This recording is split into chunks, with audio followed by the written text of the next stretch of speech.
SIR यानी special intensive revision को लेकर हंगामा बढ़ता चला जा रहा है। इसको लेकर विरोध प्रदर्शन, बीएलओ जिनको इस काम में लगाया गया है वो प्रदर्शन कर रहे हैं, वो इसके विरोध में आ रहे हैं। किस तरीके का दबाव महसूस कर रहे हैं, ये चर्चाएं लगातार हैं। लेकिन ये सवाल पूछा जा रहा है कि आखिर चुनाव आयोग एसआईआर कराने के लिए इतनी हड़बड़ी में क्यों दिखाई पड़ रहा है, इतने विरोध के बावजूद और इतनी कम समय सीमा। इस समय उन जिनको बीएलओ की ड्यूटी में लगाया गया है उनके पास दूसरे काम भी है, लेकिन इतना ज्यादा दबाव है कि उनको इसको 1 महीने के भीतर पूरा करके दिखाना है। तो आखिर ऐसी हड़बड़ी क्यों है, ऐसी जल्दबाजी क्यों है, ये सवाल पूछा जा रहा है। निश्चित तौर पर मुख्य चुनाव आयुक्त ज्ञानेश कुमार इस पूरे मुद्दे पर बैकफुट पर दिखाई पड़ रहे हैं, लेकिन उनकी तरफ से कोई जवाब नहीं आ रहा है।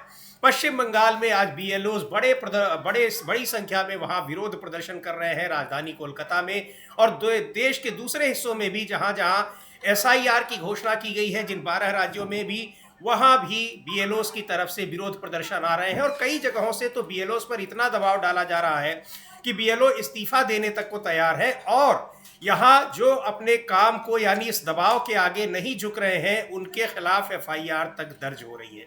इन सब पर चर्चा करेंगे, लेकिन इन सब के बीच में सबसे बड़ा सवाल यही है कि चुनाव आयोग इतनी हड़बड़ी दिखा क्यों रहा है। पश्चिम बंगाल में राजधानी कोलकाता में आज बड़ी संख्या में बीएलओज विरोध प्रदर्शन कर रहे हैं। यही उनका कहना है कि किस तरीके से उन पर दबाव डाला जा रहा है, ज्यादा से ज्यादा समय उनको देने के लिए कहा जा रहा है और संख्या कम है, लोग ज्यादा हैं और समय सीमा के भीतर उस काम को पूरा करने के लिए कहा जा रहा है। और भी उनकी बहुत सारी शिकायतें हैं, सुनेंगे क्या कुछ कह रहे हैं बीएलओ। लेकिन इसको लेकर अब सड़कों पर उतर आए हैं और सवाल सबसे बड़ा यही है कि इतनी हड़बड़ी में चुनाव आयोग दिखाई क्यों पड़ रहा है। हाँ बिल्कुल समीर जी, इसी को लेकर सवाल उठे कि इतनी हड़बड़ी में चुनाव आयोग को दिखाई पड़ रहा है। ममता बनर्जी ने ज्ञानेश कुमार को चिट्ठी भी लिखी जी कि भाई इतनी हड़बड़ी की आवश्यकता नहीं है। और केरल सरकार पहुंची हुई है सुप्रीम कोर्ट की भाई वहाँ जब जिस दिन चुनाव है स्थानीय निकाय के, उस दिन आप वहाँ एसआईआर की प्रक्रिया का समापन कर रहे हैं, तो जो कर्मचारी उसमें लगेंगे वही तो आपको एसआईआर करना है। जी हाँ। तो क्यों आप मारने पर तुले हुए हैं कर्मचारियों को, ये आरोप लग रहे हैं। विपक्ष इस तरीके के आरोप लगा रहा है। हालांकि भारतीय जनता पार्टी जो है वो खुलकर एक तरीके से एसआईआर के समर्थन में है। लेकिन आज पश्चिम बंगाल में खबर यह है समीर जी कि कोलकाता में बड़े पैमाने पर विरोध मार्च कर रहे हैं बीएलओ, और उसका आयोजन जो इस विरोध प्रदर्शन का वो बीएलओ अधिकार रक्षा समिति कर रही है। और ये जो है जो एसआईआर के दौरान कार्य के अतिरिक्त दबाव और जो हाल में मौतें हुई हैं उनके विरोध में ये प्रदर्शन हो रहे हैं जी। तो ये खबरें हैं। और जो कर्मचारी हैं इनमें अधिकतर जो है स्कूल और कॉलेज के शिक्षक हैं, राज्य सरकार के कर्मचारी हैं, और ये कॉलेज स्ट्रीट से चुनाव आयोग के कार्यालय तक मार्च करेंगे और विरोध प्रदर्शन करेंगे। जी ये खबर आ रही जी, ये खबर है और उसका जो एजेंडा है मुख्य रूप से यही है कि जो बीएलओज के ऊपर समय सीमा के भीतर पूरे एसआईआर को कराने का जो दबाव बनाया जा रहा है, अफसरों की ओर से दबाव बनाया जा रहा है। बीएलओज की संख्या कम है, लोग ज्यादा हैं और उसको समय सीमा के भीतर करना है। यहाँ पर कई बीएलओ बीमार पड़ गए हैं, ऐसी बीएलओज की शिकायत है जो सड़कों पर उतर रहे हैं। और यही नहीं, तमाम बीएलओज पर उत्तर प्रदेश में नोएडा में यहाँ कई बीएलओज के खिलाफ एफआईआर दर्ज की गई है, क्योंकि वो उस दबाव के आगे नहीं झुक रहे हैं या फिर जिस तरीके से वहाँ अधिकारी काम कराना चाह रहे हैं। तो इसको लेकर अब ये तमाम बीएलओ जो है वो सड़क पर उतर रहे हैं। लेकिन एक बड़ा सवाल ये है कि क्यों चुनाव आयोग 1 महीने के भीतर ये पूरी का जो प्रक्रिया है इसको पूरा कराना चाहता है। बिहार का एसआईआर का मामला अभी सुप्रीम कोर्ट में उलझा हुआ है। केरल में भी वहाँ पर केरल की सरकार ने भी इसको सुप्रीम कोर्ट में इस मामले को लेकर आई है।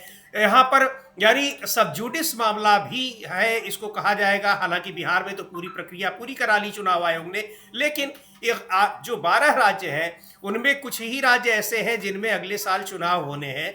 बाकी इतने राज्यों में क्यों एसआईआर कराने पर चुनाव आयोग का जोर है, तमाम विरोध के बावजूद। और आपके पास कर्मचारी भी नहीं है, चूंकि बीएलओ की ड्यूटी में वही लोग लगाए जाते हैं जो राज्य सरकार के कर्मचारी हैं। उनमें से कई अध्यापक होते हैं, टीचर होते हैं बेसिक स्कूलों के, प्राइमरी स्कूलों के, इसके अलावा दूसरे विभागों के कर्मचारी होते हैं। उनके ऊपर अपने जो मूल काम है उसका भी दबाव है। यहाँ पर यह है कि शिक्षकों की इस काम में लगाया जा रहा है, उन पर अपना पढ़ाने का, स्कूलों में जाने का दबाव है ही। उनको लेकर लगातार तमाम किस तरह के सख्ती बरती जाती है, वो अलग शिकायतें आती हैं। आखिर इन सब के बीच बिना कोई प्लानिंग, बिना किसी योजना, बिना किसी जो एजेंडा है और बिना कोई योजनाबद्ध तरीके से जो चुनाव आयोग है क्यों इस एसआईआर को करा रहा है, इसको लेकर एक मल्लिकार्जुन खड़गे कांग्रेस पार्टी के राष्ट्रीय अध्यक्ष, उन्होंने एक लंबा चौड़ा ट्वीट किया है और बताया है कि यहाँ इस दबाव में अब तक मतलब लगभग 16 बीएलओ जो है वो सुसाइड कर चुके हैं, अपनी जान ले रहे हैं। इससे समझा जा सकता है कि किस तरह से उनके ऊपर दबाव बनाया जा रहा है। लेकिन अमलेंदु जी, चुनाव आयोग की ओर से कोई जवाब नहीं आ रहा है कि क्यों वो इतनी हड़बड़ी दिखा रहा है, क्यों इतना ज़रूरी है। मान लीजिए जिन राज्यों में विधानसभा के चुनाव आने वाले दिनों में है, वहाँ पर एक बार इसको समझा भी जा सकता है, लेकिन वहाँ भी समय और देना चाहिए। 1 साल का काम आप 1 महीने के भीतर पूरा करा रहे हैं, तो क्यों इतनी हड़बड़ी में चुनाव आयोग है, ये सवाल पूछा जा रहा है। असल में समीर जी, इसके पीछे जो एक मंशा जाहिर पड़ती है, वो एक मंशा ये जाहिर पड़ती है कि इसके ज़रिए जो आरक्षित सीटें हैं लोकसभा विधानसभाओं की जी, उनको ख़त्म किया जा सके, उनकी संख्या कम किया जा सके। 2026 में होना है परिसीमन जी, और जनगणना का काम शुरू हो चुका है। तो जनगणना के आंकड़े भी आ सकते हैं, तो उसके बाद फिर परिसीमन का काम शुरू होगा। तो परिसीमन का काम जब शुरू हो तो ये बताया जाए कि मतदाता जो हैं वो SC ST के कम हैं, तो सीटें इनको ज्यादा दे दी गई हैं, ये कम किया जाए। इसके पीछे एक मकसद ये भी बताया जा रहा है। छत्तीसगढ़ कांग्रेस के प्रदेश अध्यक्ष दीपक बैज, उन्होंने साफ तौर पे आरोप लगाया है कि ये जो SC ST की सीटें हैं विधानसभा और लोकसभा में, उनको कम करने के लिए ये एक षड्यंत्र है जी, और ये SIR के जरिए पूरा करने का काम किया जा रहा है। इसमें जो वोट काटे जा रहे हैं वो अधिकांश दलित, पिछड़ों और अल्पसंख्यकों के, गरीब तबके के लोगों के, उनके वोट काटे जा रहे हैं। तो ये षड्यंत्र जो है वो SC ST की सीटों को कम करने का है, ये साफ तौर पर ये आरोप लग रहा है। और इधर जिस तरीके से BLO उस पर दबाव है, तो वो दबाव इसीलिए समझ में आ रहा है कि इनको जल्दी ये करें ताकि ये बताया जा सके कि साहब ये सीटें तो अब कम हो गई, ज़्यादा इनका आरक्षण है, इसको कम किया जाए जी, इसलिए भी ये किया जा रहा है। तो एक थ्योरी ये भी आई है कि इसके पीछे जल्दबाजी जो कर रहा है चुनाव आयोग, उसके पीछे कारण क्या है। जी बिल्कुल, तो एक बड़ी खबर ये भी है कि ये भी कारण हो सकता है, एक वजह हो सकती है कि वो जल्दबाजी में है। और जो मल्लिकार्जुन खड़गे ने ट्वीट किया है कि भाजपा की वोट चोरी अब जानलेवा रूप ले चुकी है, काम के भार से BLO और पोलिंग ऑफिसर्स आत्महत्या करने पर मजबूर हैं, मेरी हर एक परिवार जिसने अपनों को खोया है उनको गहरी संवेदनाएं, ज़मीनी हकीकत के मुताबिक ये संख्या रिपोर्टों से कहीं अधिक है, जो बेहद चिंताजनक है। इन परिवारों को न्याय कौन दिलाएगा। भाजपा चोरी की सत्ता की मलाई खाने में व्यस्त है और चुनाव आयोग मूक दर्शक बने तमाशा देख रहा है।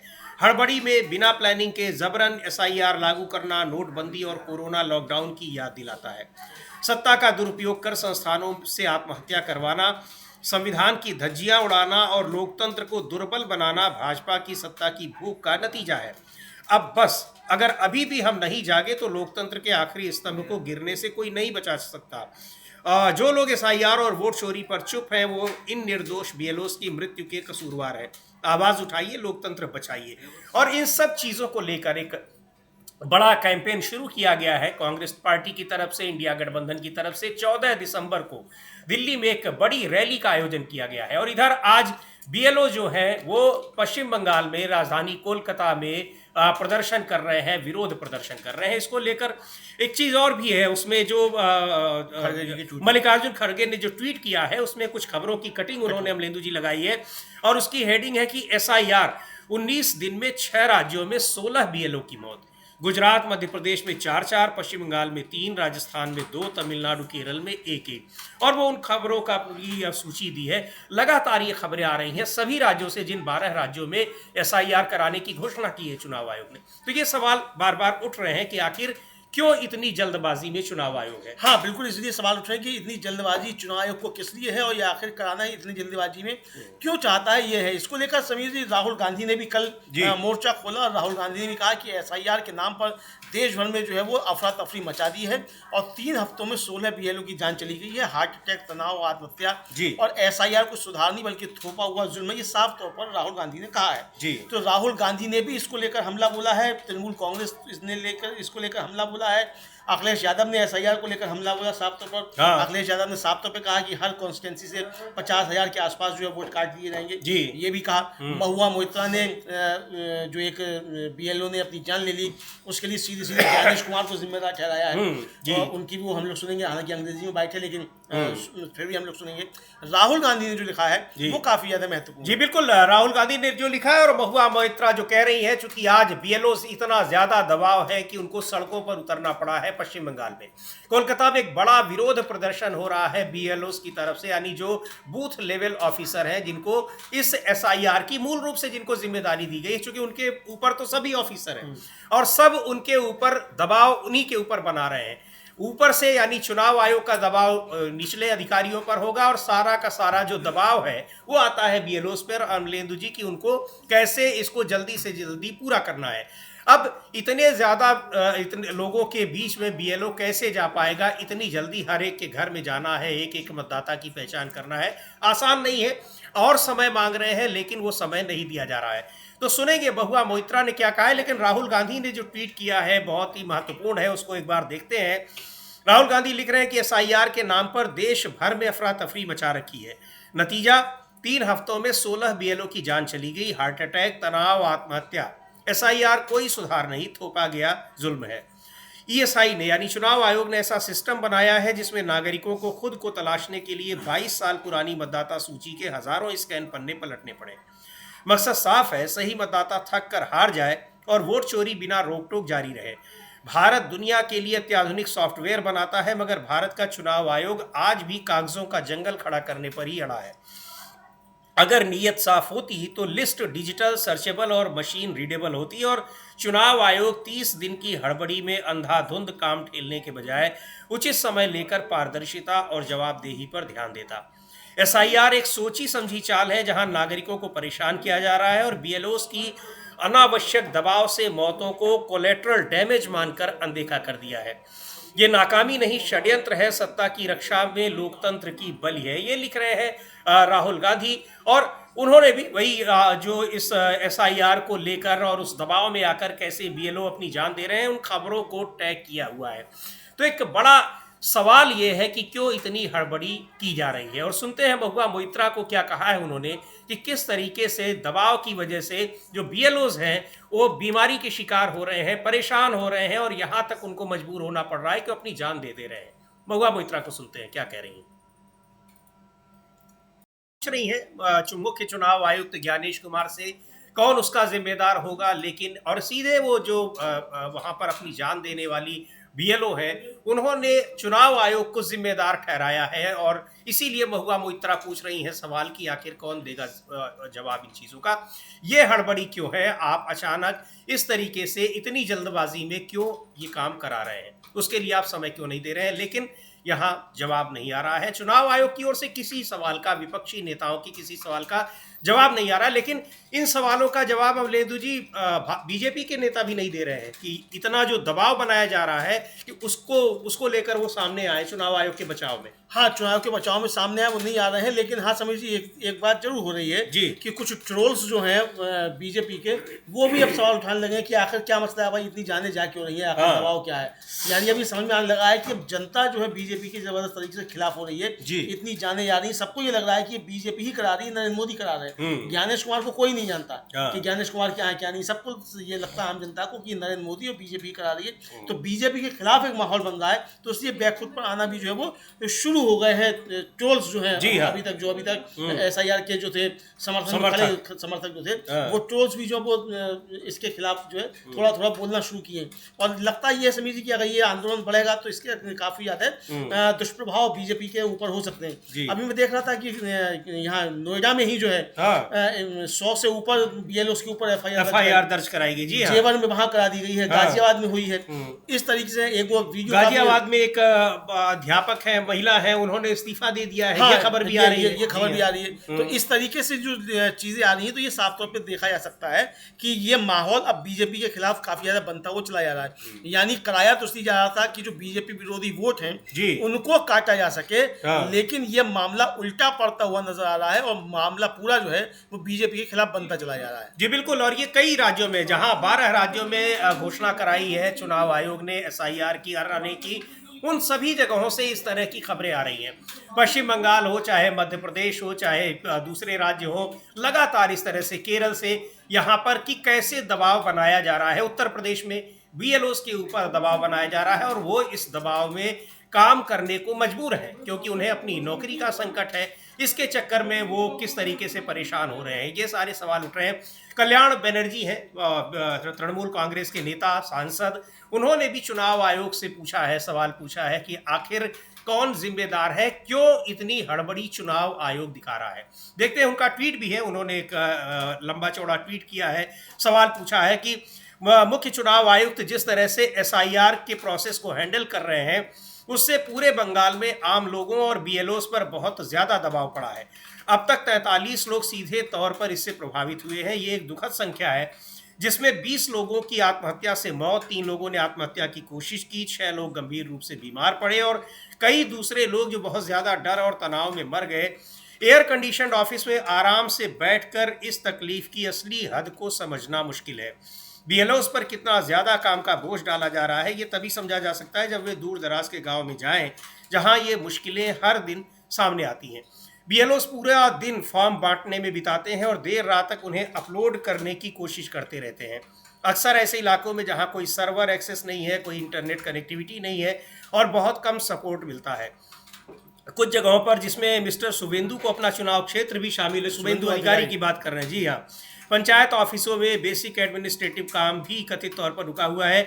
मैं चीफ इलेक्शन ऑफिसर से रिक्वेस्ट करता हूं कि बंगाल के ग्रामीण इलाकों में जाएं और इन मुश्किलों को खुद देखें। अगर कोई सच में लोगों का दर्द समझना चाहता है तो उसे उनसे वहीं मिलना होगा जहां वे हैं।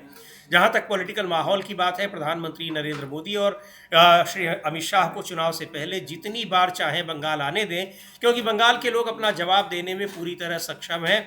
हम असली वोटरों के नाम हटाने की किसी भी कोशिश के खिलाफ एकजुट हैं। बंगाल के लोग हमारे साथी हैं और हम सब मिलकर उनके डेमोक्रेटिक अधिकारों की रक्षा करेंगे। उनका जो ट्वीट है अंग्रेजी का, उसका हिंदी अनुवाद है ये। यानी इसको लेकर सवाल पूछे जा रहे हैं, लेकिन मुख्य चुनाव आयुक्त खामोश है। चुनाव आयोग क्यों इतनी जल्दबाजी कर रहा है, ये सवाल पूछा जा रहा है और डाला जा रहा है वो पूरा का पूरा दबाव उन बीएलओस पर जो उनकी मूल ड्यूटी है उसको भी निभा रहे हैं, और उसके बाद उनको ऐसा नहीं कि वहाँ से निकाल कर इनको इस काम में लगाया गया हो। और दूसरे की तमाम जो शिक्षक हैं, बेसिक स्कूलों के शिक्षक हैं, उसके अलावा दूसरे विभागों के हैं, जिन विभागों के लोगों को बीएलओ के कार्य में लगाया गया है, उनके वहाँ भी कार्य प्रभावित हो रहे हैं। यानी पूरा का पूरा सिस्टम बिखरा पड़ा है, लेकिन चुनाव आयोग अपनी जिद पर अड़ा है। हाँ, चुनाव आयोग अपनी जिद पर अड़ा हुआ है और चुनाव आयोग मानने को तैयार नहीं है। और चाहे कितनी भी जाने चली जाए, चुनाव आयोग ये सब काम करता रहेगा, ये साफ तौर पर देखा जा रहा है समीर जी। और इधर जो जिस तरीके से घुसपैठिया की बात की जा रही थी समीर जी, अब ये तृणमूल कांग्रेस ने एक और गंभीर आरोप लगाया है। और तृणमूल कांग्रेस का आरोप ये है कि ये बात तो की जा रही है घुसपैठियों की, और घुसपैठियों की बात करते करते जो मोदी जी की सरकार जो है वो खुद जो है वो जिनको घुसपैठिया कहती है उनको केंद्रीय मंत्री बनाए हुए हैं। सीधे सीधे नाम उन्होंने शांतनु ठाकुर का दिया है कि वो मथुआ समुदाय से हैं, आप इन्हीं को बता रहे हैं कि ये घुसपैठी हैं और इनको आपने केंद्रीय मंत्री बनाया हुआ है। तो यानी बंगाल में आम मथुआ मतदाता को आप बता देंगे कि ये घुसपैठी हैं और वहाँ अपना लाभ लेने के लिए आप केंद्रीय मंत्री बना देंगे। तो इसको लेकर भी सवाल उठे।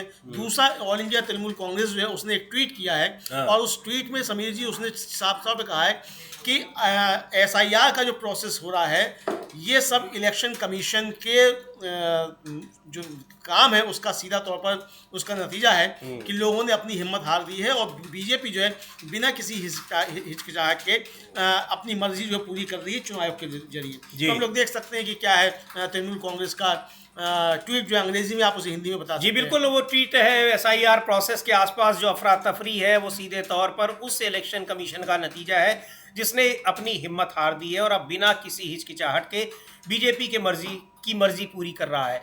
जब बीजेपी वोटरों को डराने के लिए ब्यूरोक्रेसी का इस्तेमाल कर रही तो हमारे कार्यकर्ता लोगों के साथ खड़े हैं, इस बनाए गए संकट में फंसे हर व्यक्ति को गाइड कर रहे हैं, सपोर्ट कर रहे हैं और उसकी रक्षा कर रहे हैं। पूरे बंगाल में हमारे बांग्ला वोट रक्षा कैंप लाइफलाइन की तरह काम कर रहे हैं, ये पक्का करते हुए कि सोचे समझे हमले के खिलाफ हर सही वोटर के संवैधानिक अधिकार सुरक्षित रहे। जय बांग्ला, ये तृणमूल कांग्रेस का ट्वीट है, उन्होंने किया हुआ है। और यही कि उस पर आशंकाएं, सवाल ये सब उठ रही हैं चुनाव आयोग के ऊपर, लेकिन चुनाव आयोग की ओर से जवाब नहीं दिया जा रहा है। अभी पिछले दिनों अमलेंदु जी, हम लोग सूर्य प्रताप सिंह का भी किया था उन्होंने, कि कैसे दबाव बनाया जा रहा है, क्यों बनाया जा रहा है, इस तरीके से हड़बड़ी में ये काम नहीं होते हैं। इसके अलावा अखिलेश यादव ने भी कहा था कि ये टाइमिंग ठीक नहीं है, कराए, एसआईआर कराना चाहिए अगर चुनाव आयोग को लगता है कि मतदाता सूची का शुद्धिकरण उसको करना है, लेकिन उसके लिए समय भी होना चाहिए और टाइमिंग भी देखी जानी चाहिए कि किस वक्त वो करा रहा है। इस तरीके से जिद पर नहीं उसको अड़ना चाहिए कि किसी भी कीमत पर उसको पूरा कराना है, चाहे वो हो या ना हो। ऐसी स्थिति में कैसे बने, क्या होगा? वही होगा जो बिहार में हुआ है। और इसी को लेकर मध्य प्रदेश में, चूंकि मध्य प्रदेश में भी बीएलओस पर दबाव की बहुत खबरें आ रही हैं, कांग्रेस पार्टी के विधायक हैं जयवर्धन सिंह, उन्होंने भी यही कहा है कि ये टाइमिंग ठीक नहीं है एसआईआर जिस तरीके से, जिस समय और जितनी हड़बड़ी में कराने की घोषणा की गई है। सुनेंगे जयवर्धन सिंह को भी क्या कुछ कह रहे हैं। लेकिन हर जगह ये सवाल उठ रहा है, उन राज्यों में भी जहां बीजेपी सत्ता में है, इसके बावजूद चुनाव आयोग की तरफ से कोई जवाब नहीं आ रहा है। हाँ, ये जरूर है कि बीजेपी के लोग इस पर सवाल नहीं उठा रहे हैं। हाँ, बीजेपी के लोग इस पर सवाल नहीं उठा रहे हैं। और समीर जी, ये सवाल भी उठ रहा है कि आखिर बीजेपी को परेशानी क्यों नहीं हो रही है अगर मतदाताओं के नाम कट रहे हैं जी।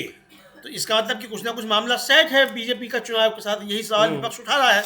और अगर ऐसा नहीं है तो फिर बीजेपी को भी सवाल उठाना चाहिए, लेकिन बीजेपी जो है इस पर सवाल नहीं उठा रही है। ये साफ तौर पर समझा जा सकता है कि बीजेपी और चुनाव आयोग के जो गठबंधन की बातें चल रही हैं, जो विपक्ष आरोप लगा रहा है, उसको ये साफ साबित करता हुआ चुनाव आयोग और बीजेपी नजर आते हैं। और जैसा कि हम लोगों ने आदित्य ठाकरे को सुनवाया भी था, कि आदित्य ठाकरे कह रहे हैं कि सवाल पूछो चुनाव आयोग से, जवाब देने बीजेपी आ जाती है। और रात में आदित्य ठाकरे ने कहा सुबह जो तो ये बात सच साबित करने के लिए शाहनवाज आ गए। जी बयान अभी दे दिया। पिछले प्रोग्राम में हम लोगों ने चर्चा की थी, शनिवार को हम लोगों ने चर्चा की थी इसको लेकर। तो ये साफ तौर पर देखा जा सकता है समीर जी कि ये आरोप जो है वो सिर्फ आरोप भर नहीं है, और ये साफ तौर पर समझा जा सकता है इसके पीछे कुछ ना कुछ मामला है। जी बिल्कुल। तो सुनते हैं क्या कहा है मध्य प्रदेश में कांग्रेस के विधायक जयवर्धन सिंह ने एसआईआर को लेकर, और चुनाव आयोग इसमें कितनी हड़बड़ी में है इसको लेकर।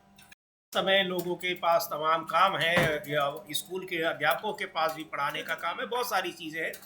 तो इसको थोड़ा सा टाइमिंग ठीक रखनी चाहिए थी चुनाव आयोग को, लेकिन चुनाव आयोग अपनी जिद पर अड़ा हुआ है और वो एक जल्दबाजी में दिखाई पड़ रहा है कि जल्दी से जल्दी इस काम को पूरा कराना है। अब ये बड़ा सवाल, इसीलिए कई सारे संदेह पैदा हो रहे हैं कि आखिर क्यों इतनी जल्दबाजी में है। हाँ, इसको लेकर सवाल पैदा हो रहे हैं क्यों इतनी जल्दबाजी है समीर जी। और ये जल्दबाजी यूं ही नहीं है, बेसबब नहीं है। जी हाँ। और जैसा कि छत्तीसगढ़ के जो प्रदेश कांग्रेस अध्यक्ष हैं दीपक वैज, उनका आरोप है, हो सकता है उसके पीछे वो भी हो कि सीटें कम की जाएं। जी हाँ। एससी और एसटी की आरक्षित सीटें जो हैं, तो इसलिए जो है सबसे ज़्यादा वोट उन्हीं के काटे जा रहे हैं, ताकि ये बताया जा सके कि ये भाई मतदाता तो कम है और सीटें इनको ज़्यादा मिली हुई है। तो ये इसके पीछे भी कारण, चूंकि संवैधानिक तौर पर तो आरक्षण खत्म कर नहीं सकते, तो सीटें कम कर दी जाए परिसीमन में, इसके लिए ये तरकीब निकाली जा रही है। इसीलिए जल्दी इनको पड़ी हुई है कि जनसंख्या के आंकड़े आने से पहले ये जो है एसआईआर के ये आंकड़े लाके रख दें और इस तरीके से बताएं कि साहब एससी एसटी मतदाताओं की संख्या तो कम है। जी तो बिल्कुल। तो यानी परिसीमन से पहले कुछ ऐसा करने का ये आशंका जताई है दीपक बैस ने, प्रदेश कांग्रेस के अध्यक्ष हैं छत्तीसगढ़ में। लेकिन कुछ न कुछ तो कारण है ही जिसकी वजह से चुनाव आयोग इतने सारे विरोध के बावजूद और रिसोर्सेज ना होने के बावजूद इसको जल्दी से जल्दी कराने के लिए लगा हुआ है और दबाव बनाया जा रहा है बीएलओस पर। आज पश्चिम बंगाल में, कोलकाता में बड़ी संख्या में बीएलओस विरोध प्रदर्शन कर रहे हैं और उसको लेकर टीएमसी के नेता कुणाल घोष ने कुछ कहा है। सुनते हैं क्या वो कह रहे हैं, किस तरीके से चुनाव आयोग ये एसआईआर के जरिए पूरी चुनावी प्रक्रिया को प्रभावित करने की कोशिश कर रहा है। महाराष्ट्र, हरियाणा, दिल्ली, बिहार के बाद अब पश्चिम बंगाल में उसकी निगाहें लगी हुई हैं और बीजेपी को फायदा पहुंचाने के लिए वो काम कर रहा है। ये आरोप उन्होंने भी लगाया है। सुनते हैं क्या कह रहे हैं। दबाव डालकर बीएलओस पर वो इस अपनी जिद पर अड़ा है कि 1 महीने के भीतर उसको एसआईआर पूरा करा लेना है। और एसआईआर क्यों करा रहा है उसको लेकर चुनाव आयोग के ऊपर संदेह सब जताया जा रहा है, सवाल पूछे जा रहे हैं कि बीजेपी को फायदा पहुंचाने के लिए वो कर रहा है। कांग्रेस पार्टी ने एक थोड़ी देर पहले एक वीडियो भी जारी किया हुआ है और उसमें बताया है कि कैसे कांग्रेस पार्टी, माफ कीजिएगा, चुनाव आयोग और बीजेपी की जुगलबंदी चल रही है। किस तरीके से दोनों मिलकर पूरी की पूरी चुनावी प्रक्रिया को प्रभावित करने की कोशिश कर रहे हैं। हाँ बिल्कुल समीर जी, ये जो जारी किया है और कहा है कि जो इनका गठबंधन है चुनाव आयोग और बीजेपी का, वो जानलेवा साबित हो रहा है। ये साफ तौर पर कांग्रेस ने कहा है, उसमें उस वीडियो में दिखाया है कि किस तरीके से चल रही है एसआईआर की प्रक्रिया, उसमें किस तरीके से बीएलओ की जान जा रही है और आम नागरिक परेशान हो रहा है, ये उन्होंने साफ तौर पर दिखाया है समीर जी। तो देखते हैं वो ट्वीट और वो वीडियो भी जो कांग्रेस पार्टी ने जारी किया है, क्या उसमें कहा गया है। कह रही है कांग्रेस पार्टी, जनता सब देख रही है, माफ नहीं कर रही है, लेकिन कुछ भी पूरी तरीके से खामोश है चुनाव आयोग। उसको न कोई चीजें लिखी हुई दिखाई पड़ रही है, न उसको बोली हुई चीजें दिखाई पड़ रही है। कहीं से कोई जवाब चुनाव आयोग का नहीं आ रहा है। बीएलओ अपनी जान ले रहे हैं कि कोई बीमार पड़ रहा है, कितने दबाव में है, कितने घंटे काम करने को मजबूर है। इन सारे सवालों से बिल्कुल बेखौफ दिख रहा है चुनाव आयोग। बिल्कुल समझिए, चुनाव आयोग बिल्कुल बेखौफ दिखाई पड़ रहा है, लेकिन दबाव काफ़ी ज़्यादा चुनाव आयोग पर बढ़ रहा है जी। और अब सीधे सीधे ज्ञानेश कुमार जो हैं, जो मुख्य चुनाव आयुक्त हैं, वो निशाने पर आ रहे हैं। कांग्रेस भी लगातार जो ट्वीट कर रही है, जो वीडियो बना रही है, उसमें सीधे सीधे नरेंद्र मोदी और ज्ञानेश कुमार गुप्ता जो है, इनको ही निशाने पर ले रही है। जी। कल्याण बनर्जी ने सीधे सीधे ज्ञानेश कुमार को निशाने पर लिया, महुआ मोहिता ने सीधे सीधे ज्ञानेश कुमार को निशाने पर लिया, तृणमूल कांग्रेस सीधे सीधे ज्ञानेश कुमार गुप्ता को ले रही है निशाने पर, समाजवादी पार्टी सीधे सीधे चीफ इलेक्शन कमिश्नर को ले रही है। तो ज्ञानेश कुमार बैकफुट पर तो नजर आ रहे हैं, हाँ, लेकिन मनमानी करने से अभी भी बाज नहीं आ रहे हैं। जी हाँ। तो ये कहा जा रहा है, और विपक्ष को पूरी तरीके से इग्नोर कर रहे हैं। विपक्ष की बातें वो नहीं सुन रहे हैं या नहीं सुन रहे हैं, ये दिखाने की कोशिश कर रहे हैं। हाँ, ये नहीं भी सुन रहे हैं और दिखाने की कोशिश भी कर रहे हैं और ये बताने की कोशिश कर रहे हैं कि जैसा कहा था उन्होंने कि ये नया चुनाव आयोग है। हाँ। हालांकि जब वो अपनी जाति के सम्मेलन में गए तो वहां उन्होंने कहा कि हमारे लिए ना कोई पक्ष है ना कोई विपक्ष है, हर कोई समकक्ष है। लेकिन यहाँ समकक्ष नहीं है कोई, जी, क्योंकि चुनाव आयोग खुद एक पार्टी जब बन गया है तो कहाँ से कोई पक्ष विपक्ष रहेगा।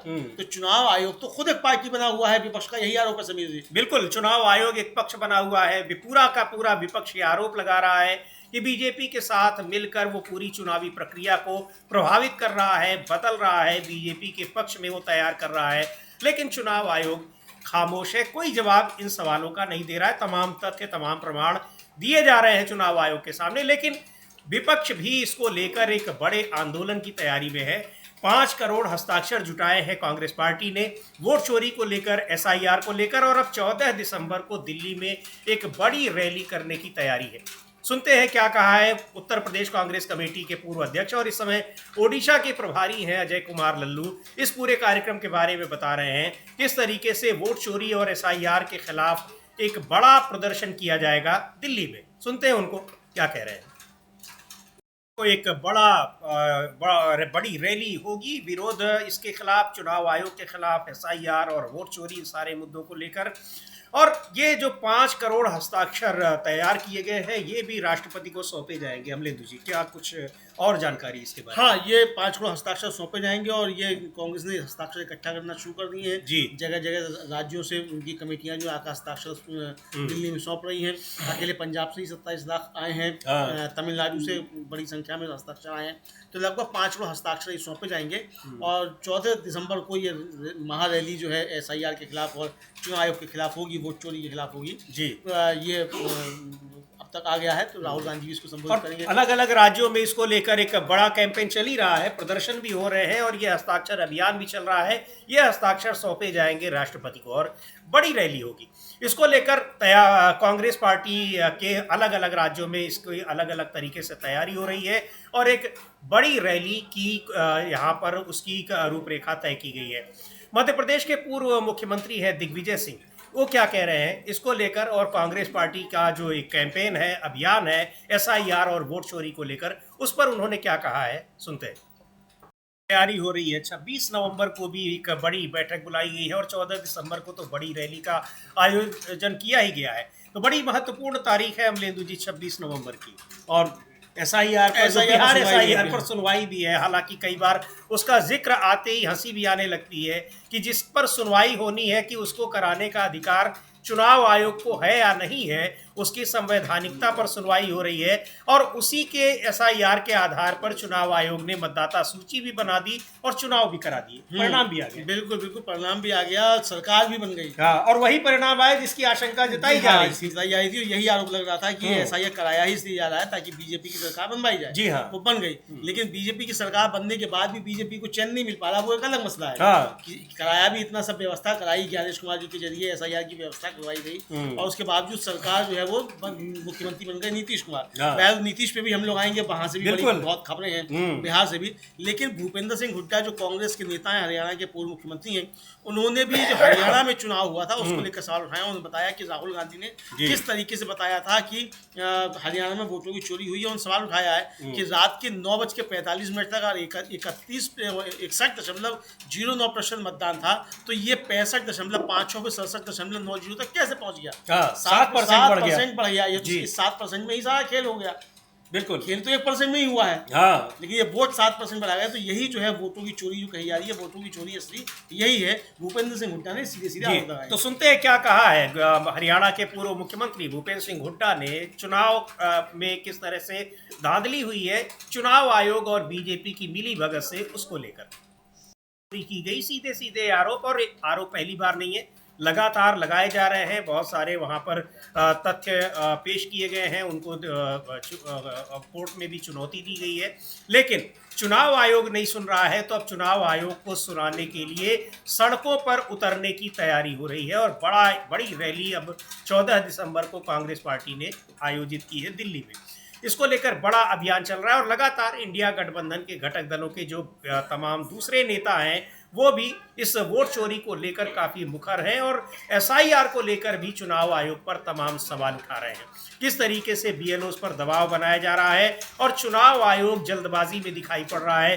क्यों जल्दबाजी इतनी कर रहा है, उसका चुनाव आयोग के पास कोई जवाब नहीं। हाँ, चुनाव के पास इसका कोई जवाब नहीं है। इतनी जल्दबाजी क्यों है? ना तो बिहार के मामले में इसका कोई जवाब दिया था और ना इसका जवाब जो है इस एसआईआर के मामले में चुनाव आयोग दे रहा है कि भाई इतनी जल्दबाजी क्यों है। बहरहाल जल्दबाजी है या कुछ भी है, जल्दबाजी भी है तो कम से कम जो प्रक्रिया है, जो आपके अपने नॉर्म्स हैं, उनको तो पूरा कीजिए। जी। तो आप अपने ही नॉर्म्स का पालन नहीं कर रहे हैं, ये साफ तौर पर देखा जा सकता है। तो जो चुनाव आयोग अपने ही नॉर्म्स का पालन नहीं कर रहा है, ये साफ तौर पर समझा जा सकता है कि कुछ ना कुछ पीछे गड़बड़ है। और जिस तरीके के आरोप लगाए जा रहे हैं कि इसके पीछे गड़बड़ सिर्फ एक यही है कि किसी तरीके से बीजेपी का काम किया जाए और वंचितों के और दलितों पिछड़ों के वोट जो है वो काटे। बिल्कुल, हर बार आरोप यही लग रहे हैं कि यहाँ जानबूझकर ये तैयारी की जा रही है कि किस तरीके से विपक्षी दलों के वोट काटे जाएं और बीजेपी को फायदा पहुंचाया जाए। महाराष्ट्र हो, चाहे बिहार हो, चाहे हरियाणा हो, चाहे दिल्ली हो, यही काम किया गया है। और हर बार एक ही पैटर्न से, खासतौर पर अगर महाराष्ट्र और बिहार को देखा जाए तो बिल्कुल एक पैटर्न पर काम किया गया है। ये लगातार विपक्ष कह रहा है, सवाल उठा रहा है और इसके खिलाफ अब एक बड़ा कैंपेन चलाया जा रहा है। 5 करोड़ हस्ताक्षर जुटाए जा रहे हैं कांग्रेस पार्टी की ओर से और 14 दिसंबर को एक बड़ी रैली होगी वोट चोरी और एसआईआर, इन सारी चीज़ों को लेकर कि कैसे चुनाव आयोग और बीजेपी मिलकर देश की लोकतांत्रिक प्रक्रिया को खत्म करने की कोशिश कर रहे हैं। राजस्थान के प्रदेश कांग्रेस अध्यक्ष हैं गोविंद डोटासरा, उन्होंने भी कहा है कि वहाँ भी कैसे इस कैंपेन को आगे बढ़ाया जा रहा है राजस्थान में। उनको भी सुनते हैं क्या कह रहे हैं। वोट चोरी को लेकर बड़ा अभियान भी चलाया जा रहा है। एसआईआर क्यों करा रहा है चुनाव आयोग, बता रहे हैं गोविंद डोटासरा। हालांकि विपक्ष इस एसआईआर में भी अपने बीएलए, जो उनके अपने बूथ लेवल के जो एजेंट हैं, उनको भी मुस्तैद कर रखा है, लेकिन बहुत सारे जो सवाल हैं वो बने हुए हैं। और सबसे बड़ी बात ये कि कैसे वोट चोरी करके सरकारें बनाई जा रही हैं और चुनाव आयोग, बीजेपी दोनों एक दूसरे से मिले हुए हैं, ये लगातार आरोप। और वो जो एक छोटा सा वीडियो जारी किया है कांग्रेस पार्टी ने, वो भी हम लोगों ने दिखाया। वो आरोप पूरा का पूरा विपक्ष लगा रहा है, लेकिन किसी तरह के सवालों का, आरोपों का जवाब चुनाव आयोग की तरफ से नहीं आ रहा है। हाँ, चुनाव आयोग की तरफ से कोई जवाब नहीं आ रहा है किसी भी तरीके का, समीर जी। और साफ तौर पर आरोप ही लगाया जा रहा है कि भारतीय जनता पार्टी और चुनाव आयोग का गठबंधन जो है ये लोकतंत्र को खत्म कर रहा है। यही आरोप मल्लिकार्जुन खड़गे लगा रहे हैं, यही आरोप राहुल गांधी लगा रहे हैं, यही आरोप अखिलेश यादव लगा रहे हैं, यही आरोप ममता बनर्जी लगा रही है, महुआ मोइत्रा, कल्याण बनर्जी, सब यही आरोप लगा रहे हैं। तृणमूल कांग्रेस ने अभी थोड़ी देर पहले एक एक और ट्वीट किया है, उसमें भी तृणमूल कांग्रेस ने यही कहा है जी कि बीजेपी और इलेक्शन कमीशन का गठजोड़ हमारे लोकतंत्र को खत्म कर रहा है। जी, ये तृणमूल कांग्रेस का देखते हैं जो ट्वीट थोड़ी देर पहले किया है कि एसआईआर ने पूरे बंगाल में पूरी तरह तबाही मचा दी है। आम लोग डर के मारे टूट रहे हैं, बीएलओज बेवजह दबाव में टूट रहे हैं और बीजेपी इलेक्शन कमीशन का गठजोड़ हमारे लोकतंत्र को खत्म कर रहा है। लेकिन बंगाल को छोड़ा नहीं जाएगा। हम बांग्ला वोट रक्षा कैंप के जरिए नागरिक के साथ खड़े हैं, लोगों की मदद कर रहे हैं, उनके अधिकारों की रक्षा कर रहे हैं और हर एक सही वोट की रक्षा कर रहे हैं। क्योंकि यहाँ भी उसी तरीके से अब राजस्थान में जो प्रदेश कांग्रेस अध्यक्ष कह रहे हैं गोविंद डोटासरा, लेकिन ये सवाल है अमलेंदु जी कि जो प्रक्रिया साल भर का समय लेती है आप उसको 1 महीने में कैसे पूरा करा रहे हैं और उसको पूरा कराने में आप इतनी हड़बड़ी में क्यों दिखाई पड़ रहे हैं? और दूसरा सवाल ये समीर जी, ये पूछा गया कि भाई 2003 का जो एसआर था उसकी क्या गाइडलाइन थी, वो गाइडलाइन बताइए। हाँ। तो चुनाव के पास वो गाइडलाइन नहीं है।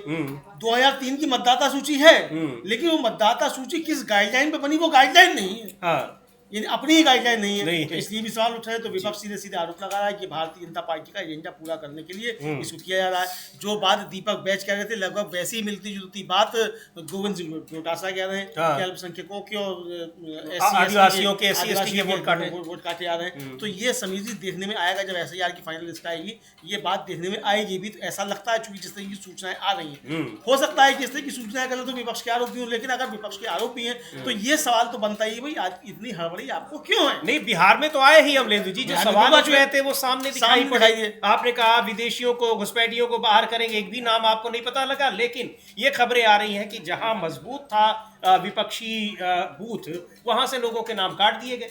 बिल्कुल काट दिए गए और बीजेपी के नेताओं के कहने पे काटे गए हैं। ये भी आया कि 80,000 नाम काटने के लिए सिर्फ जो है बीजेपी के राज्य मुख्यालय के लेटर हेड पे गया चुनाव आयोग के पास, ये भी आया।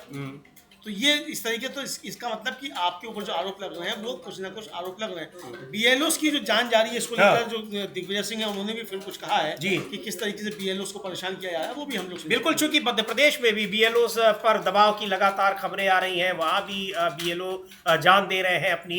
पश्चिम बंगाल में, केरल में, तमाम जगहों पर सुनते हैं क्या कहा है दिग्विजय सिंह ने। कांग्रेस के नेता हैं, मध्य प्रदेश के मुख्यमंत्री रहे हैं और किस तरह से बीएलओस पर दबाव बनाया जा रहा है जल्दी से जल्दी इस मतदाता सूची को पूरा करने के लिए। बीएलओस पर दबाव बनाया जा रहा है हड़बड़ी में, यानी जल्दी से जल्दी इसको पूरा करें। क्यों इतनी हड़बड़ी है चुनाव आयोग को, उसका जवाब नहीं है, लेकिन उसको लेकर आशंकाएं बहुत सी हैं कि उससे क्या कुछ करना चाह रहा है चुनाव आयोग।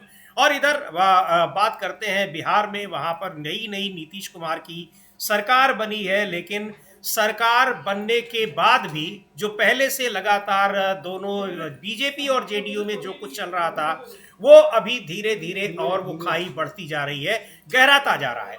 नीतीश कुमार ने अभी तक कैबिनेट की बैठक नहीं की अमलेंदु जी। किस तरीके से 14 नवंबर को ही रिजल्ट आए, लेकिन शपथ ग्रहण में इतनी देरी, फिर विभागों के बंटवारे में इतनी देरी और अभी तक कैबिनेट की बैठक न करना। और इधर बीच एनडीए के भीतर नीतीश कुमार के फेवर में किस तरह से लामबंदी हो रही है, वो भी बड़ा दिलचस्प है। हाँ, काफी ज्यादा दिलचस्प लामबंदी हो रही है और अब तो ये बताया जाने लगा है कि नीतीश कुमार को परवाह नहीं रहती है, मक्खियां भिनभिनाती रहती हैं। उपेंद्र कुशवाहा हैं जो रालोमो के नेता हैं और जिनके बेटे अभी जो थे वो किसी सदन के सदस्य नहीं है, विदेश से आए, सीधे वो मंत्री बना दिए गए हैं। तो उनको लेकर काफी आलोचनाएं हो रही थी एनडीए के अंदर भी और एनडीए के बाहर भी।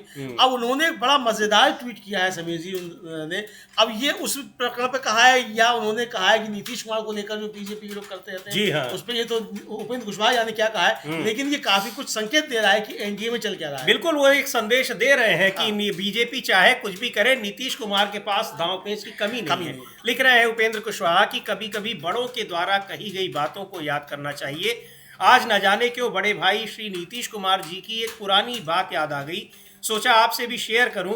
कभी नीतीश जी ने कहा था, खाना खाते वक्त मक्खियां भनभनाएंगी, चिंता मत कीजिए, बाएं हाथ से भगाते रहिए, दाहिने हाथ से खाते रहिए। बस जी। तो अब ये सार जो है वो दे दिया है उपेंद्र कुशवाहा ने कि नीतीश कुमार जी जो है वो बाएं हाथ से भगाते रहेंगे, दाएं हाथ से खाते रहेंगे। बिल्कुल। अब मोदी जी चाहे कुछ करें, घोषित करें मुख्यमंत्री का नाम, ना करें, मुख्यमंत्री तो नीतीश कुमार बन गए। अब जिस दिन हटाना हो मोदी जी उस दिन प्रयास कर ले हटाने का, तो फिर नीतीश कुमार जो है बाएं हाथ से भगा देंगे। तो ये सपोर्टर उनके पास मौजूद ही है, उसको पकड़ लेंगे, मौजूद ही है। और अब तो ओवैसी जो है वो भी समर्थन देने को तैयार है एनडीए को। जी, एनडीए को समर्थन देने को तैयार है। मतलब अब नीतीश को दें या किसी को दें, सरकार में तो एनडीए ही है, तो बिल्कुल। एनडीए को समर्थन देने को तैयार है। ओवैसी भी साफ कह दिया उन्होंने कि हम देने को तैयार हैं, लेकिन शर्त रख दी है सीमांचल के विकास की। अब वो तो शर्तें तो रखी जाती हैं। हाँ। बहरहाल बीजेपी के साथ जाने को तैयार दिख रहे हैं फिलहाल ओवैसी। हाँ, लेकिन तो ये- अब लेंदु जी, एक उपेंद्र कुशवाहा के अलावा आज डिप्टी सीएम सम्राट चौधरी का भी एक ट्वीट बड़ा चर्चा हाँ, में वो है। कल का है है हाँ, जी, बड़ा हाँ। बड़ा चर्चा में समीर जी। और वो तो लगता है कि सीधे सीधे अपने सम्राट चौधरी जी ने, या तो उन्हें पता नहीं चला कि वो केंद्रीय गृह मंत्री नहीं है, वो बिहार के गृह मंत्री बनाए गए हैं जी। या उन्होंने सीधे सीधे अब चुनौती जो है वो दे दी है अमित शाह जी को। हाँ। ये समझा जा सकता है। जी, अब उन्होंने सीधे जो चंडीगढ़ के मसले पर उन्होंने टिप्पणी की है और हाँ। लिखा है कि जो चंडीगढ़ को लेकर विवाद हो रहे थे कि हुआ यह कि चंडीगढ़ को लेकर जो जी। विवाद हुआ तो उस पर जो होम मिनिस्ट्री है उसने एक अपना बयान जारी किया। उसको पीआईबी ने का जो होम मिनिस्ट्री का हैंडल है, जी हाँ। उसने उसको ट्वीट किया अंग्रेजी में। उस पर बहुत लंबी चौड़ी प्रतिक्रिया जो है भारत माता की जय करते हुए सम्राट चौधरी लिखी। वो क्या है अब आप जी बिल्कुल, वो सम्राट चौधरी लिख रहे हैं कि चंडीगढ़ को लेकर विपक्ष द्वारा फैलाया जा रहा भय और भ्रम पूरी तरह निराधार है। भाजपा और एनडीए सरकार पंजाब एवं चंडीगढ़ के गौरव, शांति और विकास के लिए पूरी तरह प्रतिबद्ध है। गृह मंत्रालय का प्रस्ताव केवल केंद्र द्वारा कानून बनाने की प्रक्रिया को सरल बनाने तक सीमित है। इसमें चंडीगढ़ के शासन प्रशासन में कोई बदलाव नहीं, न ही पंजाब के परंपरागत संबंधों पर कोई असर होगा, न ही कोई अंतिम निर्णय हुआ है। पंजाब एवं चंडीगढ़ के हितों को सर्वोच्च प्राथमिकता देते हुए सभी हितधारकों से व्यापक विचार विमर्श के बाद ही कोई निर्णय लिया जाएगा। शीतकालीन सत्र में इस संबंध में कोई बिल लाने की केंद्र सरकार की कोई मंशा नहीं है। जनता से अपील है, अफवाहों पर ध्यान न दें, ये अत्यंत संवेदनशील मुद्दा है। विपक्ष से अनुरोध है कि राजनीतिक स्वार्थ के लिए पंजाब के लोगों में भय, भ्रम और अराजकता न फैलाएं। भारत माता की जय। इसका जब कमेंट बॉक्स हम देख रहे थे अमलेंदु जी, तो कई लोग ये कह रहे थे कि भाई आप बिहार के गृह मंत्री बने हैं, भारत के नहीं बने हैं जी। मतलब इस पर टिप्पणी आनी चाहिए थी अमित शाह जी की। अमित शाह जी की ना आकर जो है वो आ रही है बिहार के गृह मंत्री की टिप्पणी। जी। तो ये समझा जा सकता है कि या तो बेचारे समझ नहीं पाए हैं, शरीफ आदमी है तो समझ नहीं पाए कि वो बिहार के गृह मंत्री बने हैं, केंद्र के गृह मंत्री नहीं बने, या ये नहीं समझ पाए कि ये केंद्रीय गृह मंत्रालय का मामला है, इस पर बिहार के गृह मंत्री से क्या लेना देना। तो ये समझ नहीं पाए होंगे। शरीफ आदमी है तो थोड़ा कम समझे होंगे। हाँ, लेकिन तमाम इस तरह के बयान और ट्वीट उनके आ रहे हैं। अब अपराधियों को बिहार छोड़कर भागने की, यानी उनका कहने का मतलब कि 20 साल में यहाँ की जो कानून व्यवस्था थी वो ध्वस्त थी। अब सम्राट चौधरी इसको ठीक करेंगे। अब सम्राट चौधरी क्योंकि गृह मंत्रालय और मुख्यमंत्री दोनों नीतीश कुमार के पास थे। हाँ, क्योंकि नीतीश कुमार के पास थे और सुशासन बाबू फर्जी थे जी। असली सुशासन तो अब आएगा जब सम्राट चौधरी गृह मंत्री बने हैं।